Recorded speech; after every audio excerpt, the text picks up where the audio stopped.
오늘도 수고 많으셨습니다. 편안한 밤을 위한 역사 이야기 시작합니다. 눈을 감고 잠시 600년 전 불 꺼진 조선의 궁궐 한복판으로 함께 걸어가 보실까요? 차가운 바람이 문창사를 흔드는 이 밤, 우리가 마주할 이야기는 역사상 가장 참혹했고 가장 억울했으며 끝내 지독한 인과응보로 마무리 지어진 어느 시아버지와 며느리의 잔혹사입니다. 권력의 정점에서 눈이 멀어버린 왕 인조, 그리고 시대를 너무나 앞서갔던 비운의 여인 세자빈 강씨, 실록의 낡은 페이지 속에 박제되어 있던 그 숨막히는 파국의 첫 장을 지금 열어봅니다. 조선 역사상 가장 치욕스러웠던 순간을 기억하실 겁니다. 인조가 청나라 태종 앞에 무릎을 꿇고 3번 절하고 9번 머리를 조아렸던 삼전도의 굴욕. 그 비극의 대가로 인조에 맏아들이던 소현세자와 그의 아내 세자빈 강씨는 먼 이국 땅인 심양으로 인질이 되어 끌려가야 했습니다. 그 서럽고 낯선 땅에서 보낸 세월이 무려 8년이었습니다.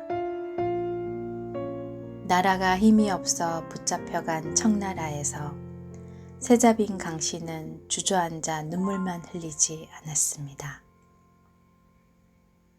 그녀는 대담하게도 국경을 넘어 대규모 무역을 주도했고 거대한 부를 축적하며 청나라 고위 관료들을 자신의 사람으로 만들었습니다. 국가가 외면한 조선의 프로들을 자신의 돈으로 직접 구해내기까지 했지요. 그 지옥 같은 8년의 세월을 견디고 마침내 인조 23년인 1645년의 어느 날, 세자 부부는 꿈에 그리던 고국 조선으로 기적처럼 돌아옵니다. 길고 긴 고통의 끝이라고 믿었겠지요. 하지만 진짜 지옥은 그들을 맞이하는 시아버지 인조의 눈빛에서 시작되고 있었습니다. 8년 만에 돌아온 아들과 며느리를 바라보는 인조의 눈에는 반가움이 아니라 지독한 경계심과 지독한 열등감이 서려 있었습니다. 인조는 자신의 청나라 앞에 무릎 꿇었던 그 비겁한 과거를 늘 부끄러워하고 두려워했습니다.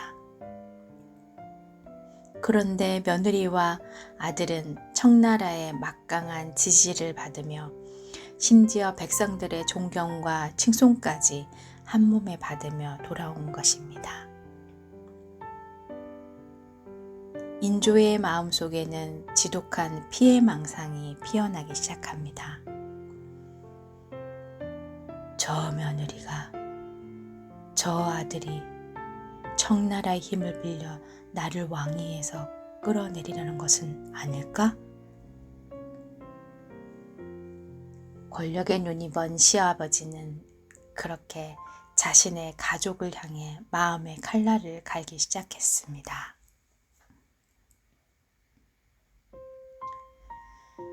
귀국한 지 고작 2달밖에 되지 않은 1645년 4월의 어느 날, 궁궐의 날카로운 비명이 울려 펴집니다. 건강했던 소현세자가 갑자기 침소에서 시름시름 앓다가 며칠 만에 의문의 급사를 당한 것입니다. 그 죽음은 너무나도 기이했고 너무나도 잔인했습니다. 실록의 사관은 그날에 처참했던 세자의 시신 모습을 이렇게 한자 한자 생생하게 기록해 두었습니다. 세자는 평소에 병이 없었는데 갑자기 병이 생겨 수일 만에 죽었다. 온몸이 전부 검은 빛이었고 이목구비의 7 구멍에서는 모두 선혈이 흘러나오고 있었다. 마치 약물에 중독되어 죽은 사람과 같았다.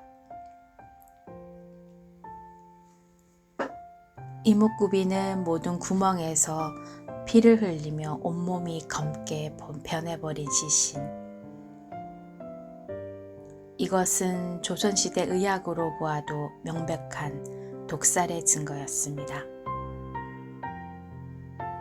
세자가 죽기 전 인조가 보낸 어이 이형익이 침을 놓았다는 기록이 전해지면서 궁궐은 순식간에 거대한 의심으로 뒤덮입니다. 아들이 의문의 독살을 당했습니다. 그렇다면 아버지는 어떻게 행동해야 합니까? 당장 어이들을 잡아가두고 진상을 철저히 밝혀야 마땅하겠지요. 하지만 인조의 행동은 소름 끼치도록 차가웠습니다. 인조는 세자의 시신을 서둘러 염습하게 하여 다른 신하들이 시신을 보지 못하게 막아버렸습니다. 그리고 나라의 세자가 죽었음에도 장례 기간은 터무니없이 단축시켜 대충 묻어버리려 했습니다. 종친들과 신하들이 울부짖으며 진상조사를 요구했지만 인조는 도리어 불같이 화를 내며 입을 닫게 만들었습니다. 자신의 친아들을 독살한 배우가 누구인지 온 천하가 알고 있었지만 아무도 감히 입 밖으로 꺼내지 못하는 기괴한 침묵이 궁궐을 지배하기 시작했습니다. 그리고 남편을 잃고 홀로 남겨진 세자빈 강씨는 이 모든 잔혹한 연극의 다음 차례가 바로 자신임을 직감하고 있었습니다.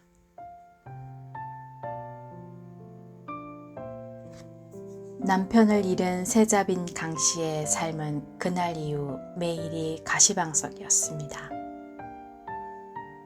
인조는 며느리를 볼 때마다 짐승을 보듯 으르렁거렸고 궁 안의 후궁들과 간신들은 왕의 눈치를 보며 강씨를 모함하기 바빴습니다.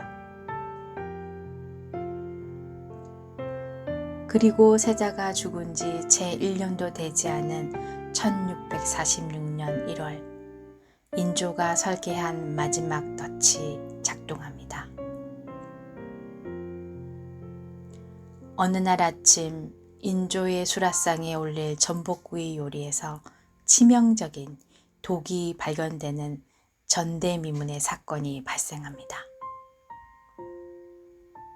왕을 독살하려 한 배우를 찾아야 하는 절체절명의 순간, 인조는 조사를 시작하기도 전에 기다렸다는 듯이 한 사람을 가리킵니다.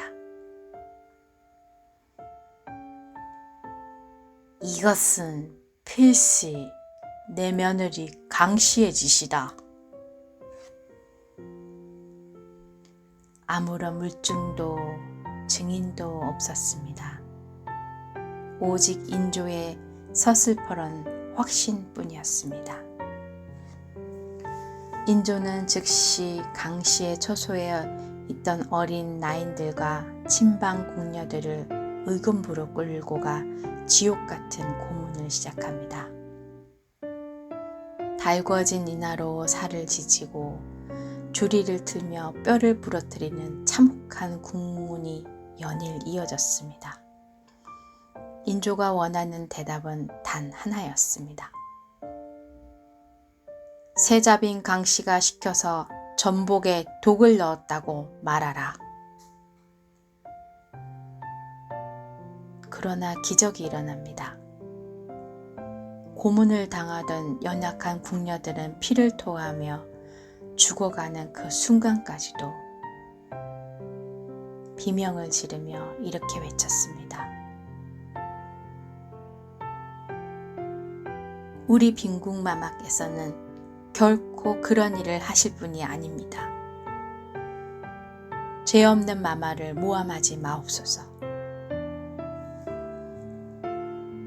수십 명의 나인들이 뼈가 으스러져 죽어가면서도 끝내 세자빈 강씨의 무죄를 주장한 것입니다. 짜맞춘 각본대로 흘러가지 않자 인조는 이성을 잃고 미쳐가기 시작했습니다. 증거가 나오지 않자 인조는 법과 절차를 모두 무시한 채 며느리 강씨를 좁고 차디찬 밀실에 가두어 버리는 유폐 명령을 내립니다. 남편을 의문의 죽음으로 보내고 자신을 따르던 손발 같은 나인들의 피비린내 나는 죽음을 무력하게 지켜봐야 했던 세자빈 강씨.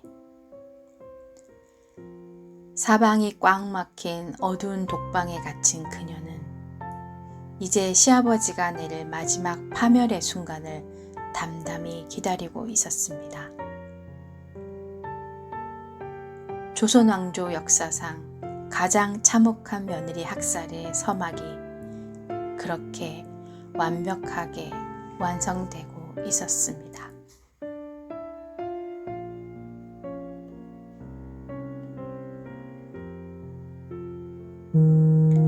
전복구이에 독을 넣었다는 아무런 증거도 찾지 못하자 인조는 결국 이성을 완전히 잃어버렸습니다.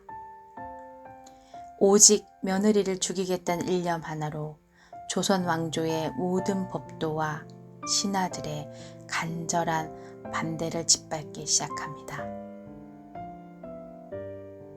영의정을 비롯한 수많은 대신이 증거도 없이 국모나 다름없는 세자빈을 죽여서는 안 된다.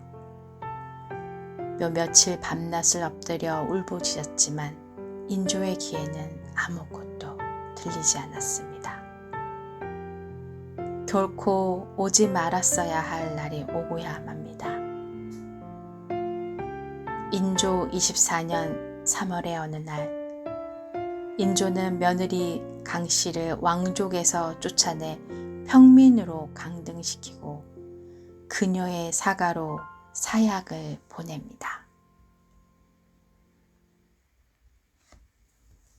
실록의 사관은 며느리를 향해 사약을 내리던 그날 인조가 저지른 장혹한 독단과 온 나라의 슬픔을 이렇게 한자 한자 눈물로 기록해 두었습니다. 대신들이 모두 가당치 않다고 말하였으나 임금이 듣지 않고 마침내 사약을 내렸다. 강씨는 죽음을 맞이할 때 대성통곡하며 억울함을 호소하였고 사가에서 쫓겨나 죽는 날까지 당당함을 잃지 않았다. 이 소식을 들은 온 나라 백성들이 모두 그녀의 죽음을 억울하게 여기며 가슴을 쳤다. 사약을 마주한 세자빈 강씨는 비겁하게 목숨을 구걸하지 않았습니다. 그녀는 자신을 죽이려는 시아버지가 있는 궁궐 향해 매서운 눈빛을 던지며 당당하게 사약 사발을 들이켰습니다. 피를 토하며 쓰러지는 순간까지도 그녀는 조선을 위해 청나라에서 백성을 구했던 당당한 세자빈이었습니다. 하지만 인조의 잔혹함은 여기서 끝이 아니었습니다. 인조는 며느리를 죽인 것도 모자라 소현세자와 강씨 사이에서 태어난 자신의 친손자 삼형제, 즉 새 어린 아이들마저 폐서인하게 하여 거친 바람이 부는 절에고도 제주도로 유배를 보내버립니다. 고작 몇 살밖에 되지 않은 어린 손자들이 배고픔과 병마에 시달리다 유배지에서 의문의 죽음을 맞이하도록 방치한 것입니다. 며느리의 흔적을, 아들의 핏줄을 세상에서 완전히 지워버려야만 자신의 비겁한 권력이 유지될 거라 믿었던 옹졸한 왕. 그것이 인조의 선택이었습니다. 세자빈 강씨를 죽이고 핏줄을 짓밟은 인조는 과연 자신이 원하던 승리를 얻었을까요? 역사는 참으로 기묘합니다. 며느리를 죽인 지 고작 3년 뒤인 1649년, 인조 역시 지독한 병마와 정신적 고통 속에서 비참한 최후를 맞이하게 됩니다. 인조는 눈을 감는 순간까지도 자신이 저지른 옥사와 아들, 며느리의 억울한 원혼에 시달리며 숨을 거두었습니다. 그가 죽고 오랜 세월이 흘렀지만 시간이 흐를수록 인조에게 남겨진 것은 권력의 공고함이 아니라 역사적 낙인이었습니다. 조선 역사상 가장 무능한 왕, 나라를 오랑캐에게 짓밟히게 만든 왕, 그리고 자신의 열등감 때문에 자식과 며느리를 처참하게 학살한 비겁한 시아버지라는 불명예가 그의 이름 뒤에 영원히 붙게 된 것입니다. 반면 인조가 그토록 철저하게 파묻으려 했던 세자빈 강씨의 이름이 시간이 흐를수록 백성들의 가슴 속에서 더욱 찬란하게 피어났습니다. 비록 비참하게 사약을 받고 역사 속으로 사라진 듯 보였지만 백성들은 알고 있었습니다. 가난과 전쟁 속에서 자신들을 구출해준 진짜 국모가 누구였는지를 말입니다. 시간의 무게는 웅정한 궁궐을 무너뜨렸지만 억울하게 죽어간 여인의 진실까지 무너뜨리지는 못했습니다. 세자빈 강씨가 사약을 받고 세상을 떠난 지 약 70년의 세월이 흐른 뒤 조선 왕실에 거대한 변화의 바람이 불기 시작합니다. 조선의 제19대 왕, 강력한 왕권을 자랑하던 숙종대왕의 시절의 일입니다. 숙종은 마침내 할아버지 인조가 저질렀던 과거의 잘못을 공식적으로 바로 잡겠다는 결단을 내립니다. 소현세자의 빈 강씨는 죄가 없이 누명을 쓰고 비참하게 죽었으니 이는 실로 망고의 억울한 일이다. 이제 그녀의 죄를 완전히 씻어주고 신의를 다시 왕실의 사당에 올리며 명예를 온전히 복권하라. 사약을 마시고 역적으로 죽어갔던 강씨는 70년 만에 비로소 민혜빈이라는 존엄한 시호를 받으며 조선 왕실의 당당한 세자빈으로 부활하게 됩니다. 인조가 피를 묻히며 그토록 지우려 했던 며느리의 명예가 역사의 법정에서 마침내 무죄로 선고받은 것입니다. 그리고 여기 역사가 우리에게 선물한 가장 소름돋는 반전이 숨겨져 있습니다. 인조는 세자빈 강씨를 죽이고 그녀의 자식들까지 유배지에서 죽이며 소현세자와 강씨의 핏줄을 완전히 끊어버리려고 했습니다. 하지만 인조의 뜻대로 되지 않았습니다. 유배지에서 기적적으로 살아남은 강씨의 막내 아들 경안군이 있었기 때문입니다. 더 먼 세월이 흘러 조선 왕실의 직계계보가 끊어질 위기에 처했을 때 과연 조선의 마지막 왕위를 이어받은 인물들이 누구인지 아십니까? 강화도령 철종, 그리고 대한제국의 문을 열었던 고종대왕, 그리고 조선의 마지막 황제 순종에 이르기까지 조선 말기의 역사를 대대로 이어간 왕들은 인조가 그토록 편애하고 사랑했던 둘째 아들 효종의 핏줄이 아니었습니다. 바로 인조가 그토록 잔인하게 짓밟고 사약을 내려 죽이려 했던 며느리, 세자빈 강씨의 유일하게 살아남은 막내 아들 경안군의 직계 후손들이었습니다.